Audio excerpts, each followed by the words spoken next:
O coronal vai servir para mostrar a gente que a lesão encosta onde?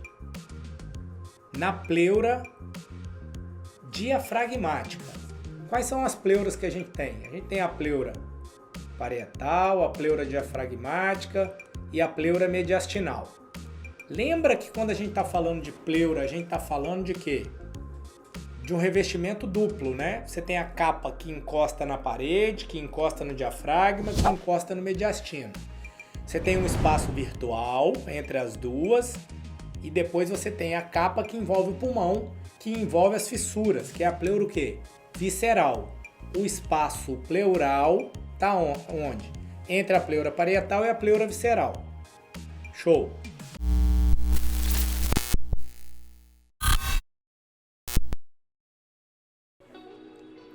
Por que a gente está discutindo isso aqui e eu estou querendo mostrar isso aqui hoje para vocês?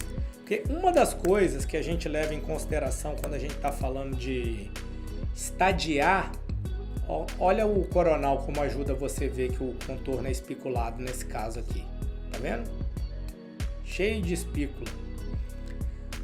Uma das coisas que a gente usa para classificar se do ponto estadiar o pulmão, o tumor, no estadiamento TNM, falando só do T, que está relacionado ao tumor, uma das coisas é o T.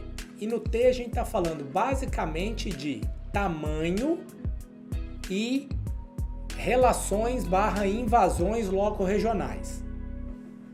Então, você tem T1, T2, T3 e T4 no estadiamento do T, tá? T1 vai de 1 a 3 centímetros, o T2 de 3 a 5, o T3 de 5 a 7 e o T4 maior do que 7. Há alguns critérios que a gente usa para, caso ele seja menor e invada algumas estruturas, ele fazer o upstage. Deixa eu traduzir. Às vezes você tem uma lesão de 2 centímetros que invade o mediastino.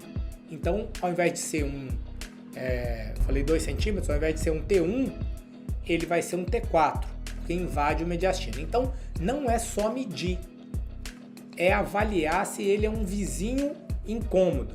Se ele, igual a gente já brincou em aulas pregressas, se ele é um vizinho que ouve funk, se ele incomoda a vizinhança, se ele invade o espaço da vizinhança. Quando ele toca a pleura, existe a possibilidade dele invadir a pleura ou não. Assim como quando ele toca o quê? A fissura. Porque ele pode tocar a fissura e o quê? Invadir a pleura e a outra pleura. Então o que a gente vai discutir hoje aqui serve para o contato com qualquer estrutura. Beleza? Como é que a gente sabe se esse tumor está invadindo essa pleura ou não? Pela tomografia. Dá para ter certeza ou não? Aí é aquela coisa, né? Certeza muitas vezes não dá para ter nem no anátomo patológico, quanto mais no exame de imagem. Mais uma vez a gente volta para o quê? Sensibilidade e especificidade. Sua capacidade de detectar e a sua capacidade de excluir.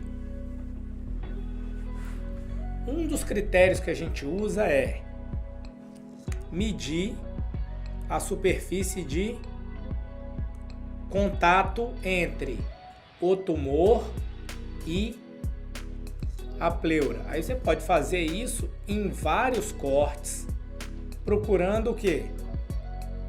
A área mais extensa, que no nosso caso está aqui em 25 milímetros. 25 milímetros. Esse é um critério. Antigamente, esse era o critério único que se utilizava e a gente falava que se tivesse mais do que 30 milímetros de contato, isso por alguns trabalhos científicos, a gente tinha uma alta probabilidade aí, falando de mais de 70% de chance da pleura estar o quê? Envolvida, tá? Uma outra coisa principalmente quando você está olhando para a pleura parietal, é você ver o que? Espessamento da pleura, tá? Então você vê uma área de espessamento. Às vezes você pode confundir o espessamento com o quê? Com o tumor mesmo tocando, porque o tumor ele não toca de forma homogênea a pleura. Então a gente volta para o critério de tamanho.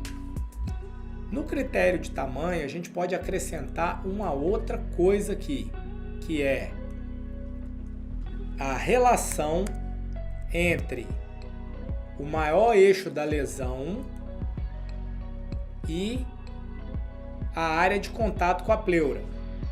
Então, tocou a pleura, a gente mediu 25 milímetros. A gente tinha medido quanto da lesão? 40. Divide 25 por 40. Se for maior do que 0,9,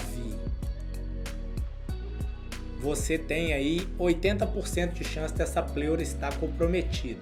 Então, nesse caso aqui, a gente não está encontrando uma pleura comprometida.